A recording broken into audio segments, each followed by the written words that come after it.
I can't tell you how many times I preached around the world, and these were the words I would say after the sermon. Did I do okay? Are you proud of me? Searching for validation from spiritual fathers. And in many of those instances, they didn't care whether or not it was the word, because the word did what it was intended to do, which was bring people and make money. My heart was pure. I didn't know that church was a business at that point.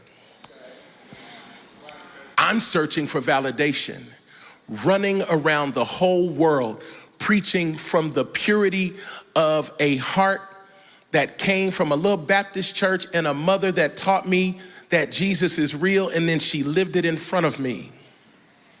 Put the graphic up. I need y'all to see how long I've been running, because I knew I was called at 13, preached my first sermon at 21. I just need you to see that I have, the American Airlines number is wrong. The American Airlines number is wrong. Those are the current miles. That is the miles I have now, but I've traveled about another 443,000 miles. If you look on the graphic, you see 2.5, almost 2.6 million miles that I've traveled. That's not Frontier. That's not Southwest, because if you add those, but the improper number on American should be 443,000 miles, 2.97 million miles, and if you add the other miles from other airlines, it's 3 million miles. I want you to see how many times I've traveled around the planet. Traveled around the planet about 120 times, running from plane to plane, running, preaching Jesus to conferences, running to Sydney, Australia, Auckland, New Zealand, London, England, preaching across the street from Buckingham Palace, black man with some Jordans on, preaching to scholars who went to Oxford and I went to high school.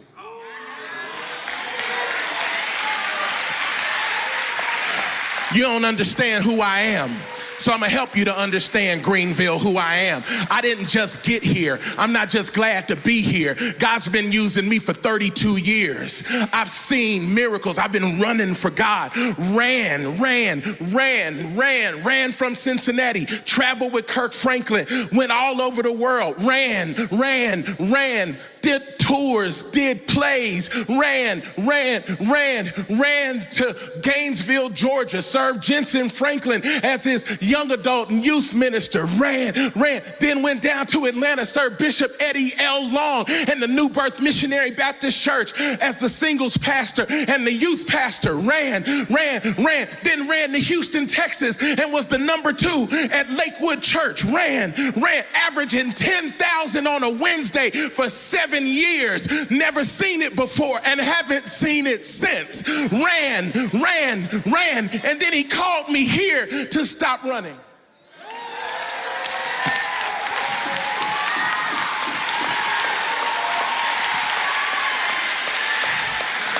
Because you will never find yourself running. You can only find yourself when you're still.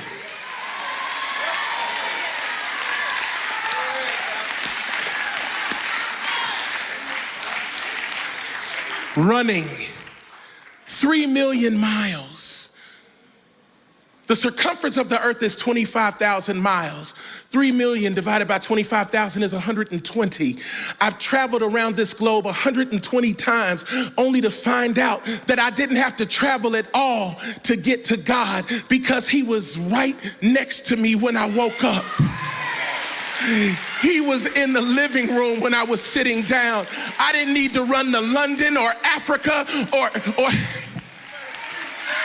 or Australia. I didn't have to travel the world, and I'm searching for validation from people who didn't even call me.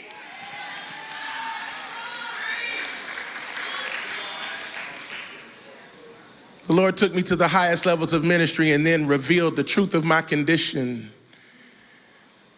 Said, sit down. You've run long enough.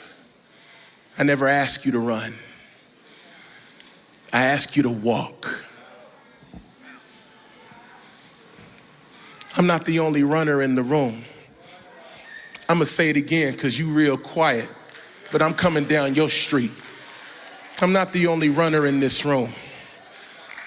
You have gone crazy trying to achieve to escape the poverty mindset of your family,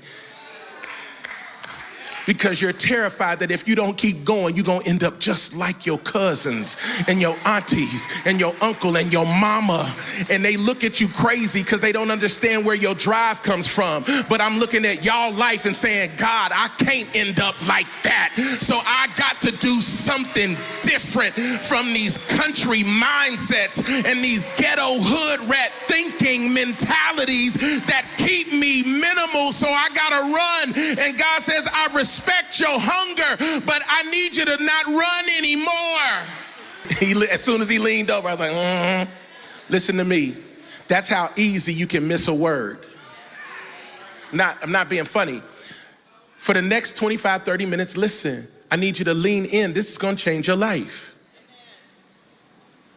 I was a little boy. Well, I wasn't little. I was probably about 16, 17. And I played soccer for my high school. And I don't need no laughing, because I heard somebody chuckle. That's disrespectful.